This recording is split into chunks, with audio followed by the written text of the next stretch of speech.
Hi girls and boys, this is Auntie Di from a nice cool house in the middle of winter. I hope you're all nice and snug and warm in your houses and you're getting ready to go back to school in a week's time if you're going back to school, otherwise staying at home and continuing to homeschool with mom. But whatever, we're looking forward to things changing a little bit in the week to come.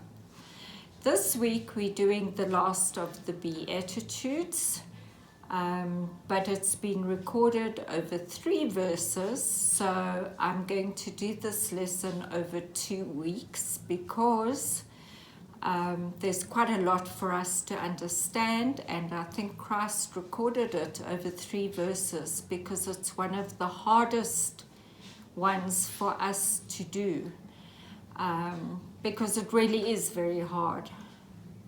I'm going to read it to you now. It says, "Blessed are those who are persecuted for righteousness' sake, for theirs is the kingdom of heaven." Now, a couple of weeks ago, we did the Beatitude that told us that blessed are those who hunger and thirst after righteousness. Okay, do you remember what righteousness is? Yes, that is correct. Righteousness means right with God. What did I tell you that we needed to do to be right with God? We needed most of all to read our Bible. What did reading our Bible do for us? It reminds us of how we should become more Christ-like. Once we become more Christ-like, our behavior changes and we act differently to the people who do not believe in Christ. That means when they look at us, they see us doing different things to what they do.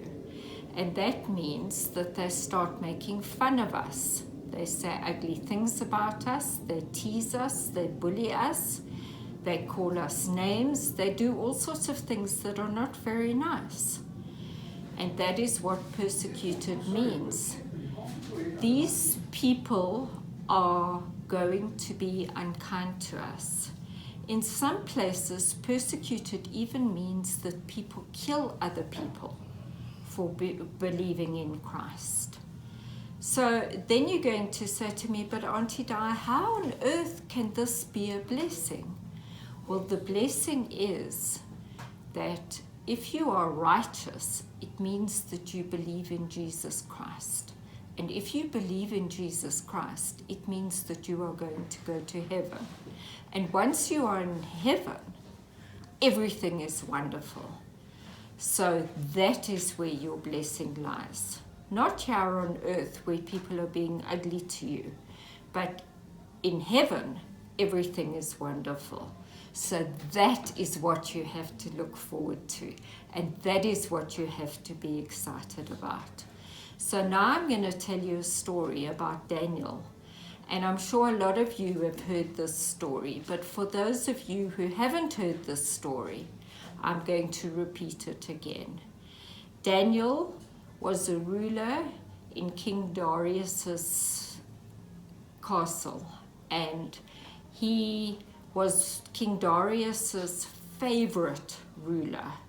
King Darius really loved Daniel, and the other rulers were really jealous of King Daniel, and they got together and they tried to work out how they could get Daniel into trouble.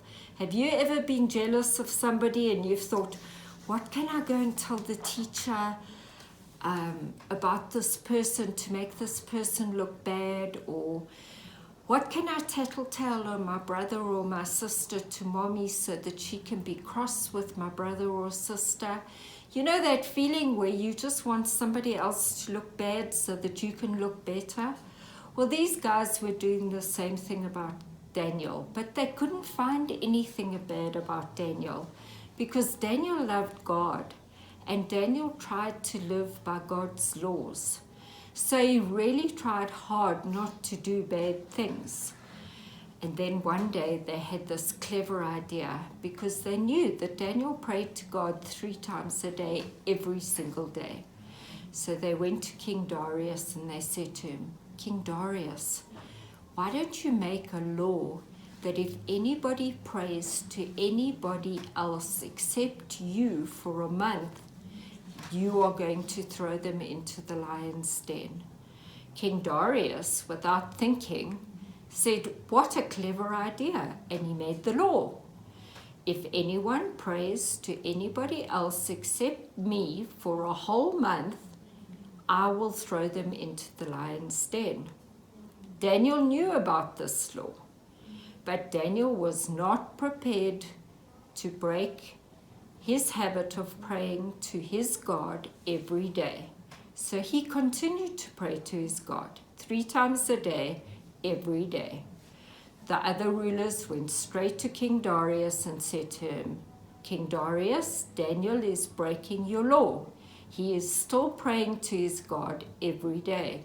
You have to throw him into the lion's den. The law that King Darius had made could not even be retracted by King Darius. He was not allowed to change his law. He had to stick to the law. King Darius was very sad about this because he loved Daniel and he didn't want to throw him into the lion's den. Anyone that was thrown into the lion's den was immediately torn to pieces by the lions and eaten up by them. Do you think Daniel was scared of being eaten by the lions? I'm sure he was scared. I would have been scared, and I'm sure you would have been scared. But Daniel knew in his heart that he wanted to please God more than he wanted to please the people around him, or that it was worth being scared of being eaten by the lions. He also knew that God could save him if he had to. But he knew most of all that the most important thing was that he did what God wanted him to do. King Darius called Daniel and said to him, Daniel, I am so sorry, but I have to do this. And Daniel said to the king, it's okay, put me in the lion's den. King Darius put Daniel in the lion's den and closed the door. King Darius didn't sleep the whole night because he was so worried about Daniel. God did protect Daniel. But even if God didn't protect Daniel, Daniel would have died and gone to heaven, and he would have been happy and safe and protected in heaven. So he still would have been blessed. Okay. There's a verse in Proverbs 28 verse 1. The wicked flee when no one pursues, but the righteous are bold as a lion. That verse tells us that if we are righteous, righteous means that we've been saved and we believe in Jesus Christ, God is with us. And if God is with us, we can be as brave as lions. Okay, Daniel was punished not for doing anything that was wrong. Daniel was punished for doing what was right. Now, most of us are upset when we are punished for doing something wrong. This Beatitudes says we are going to be punished for doing what is right. And that's why I tell you, this is what is so hard about this blessing. We are going to be punished for doing what is right. So when you pray before you eat your lunch at school and your friends tease you, you are being punished for doing what is right. When you choose to play with the person that is the most unpopular person in your class, or the new kid that comes to school, and the people tease you for doing that, you are being persecuted for what is right. All these things that you do for doing what is right are part of the persecution that you are going to face. You must remember that God has called you to be brave like a lion, and you can do that because one day you are going to be in heaven, and then there will be no punishment anymore, and you will be happy forever with God and Jesus. Okay, so remember, guys, you have to be brave like big, strong lions. Okay, because God is with you and He loves you. Till next week, I'll see you again. Lots of love. Bye.